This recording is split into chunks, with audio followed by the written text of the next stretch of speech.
വിളപ്പിൽശാല ഗ്രാമപഞ്ചായത്തിലെ കാരോട്, കടുമ്പൂപ്പാറ, ചെറുകോട്, കാട്ടാക്കട ഗ്രാമപഞ്ചായത്തിലെ വാളക്കോട് എന്നിവിടങ്ങളിൽ കരടിയെ കണ്ടതായി നാട്ടുകാർ. നാട്ടുകാരുടെ ആശങ്കയെയും ഭീതിയെയും തുടർന്ന് വനവകുപ്പ് സ്ഥലത്ത് പരിശോധന നടത്തിയെങ്കിലും കരടിയെ കണ്ടെത്താനായില്ല.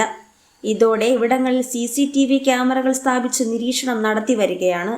ഞാൻ കാരോട് വാർഡ് മെമ്പറാണ്. നമ്മുടെ കാരോട് വാർഡിൽ ഉൾപ്പെടുന്ന ഒരു പ്രദേശമാണ് ചെറുകോട്. അവിടെ ചെറുകോട് വരിപ്പാറ ഗാന്ധി മിഷൻ അടുത്ത് കരടിയെ കണ്ടതായിട്ട് പറയപ്പെട്ടു. അതിനെ തുടർന്ന് ഫോറസ്റ്റിൽ വിവരം അറിയിക്കുകയും പരുത്തിപ്പള്ളി റേഞ്ച് ഫോറസ്റ്റ് ഓഫീസറുടെ നേതൃത്വത്തിൽ RRTയുടെ സാന്നിധ്യത്തിൽ നമ്മൾ ക്യാമറ വയ്ക്കുകയും ഇന്ന് അവിടെ ഫോറസ്റ്റ് ഉദ്യോഗസ്ഥർ വന്ന് ക്യാമറ പരിശോധിക്കുകയും ചെയ്തു. എന്നാൽ അതിൽ വിഷ്വൽസ് ഒന്നും ലഭിച്ചിട്ടില്ല.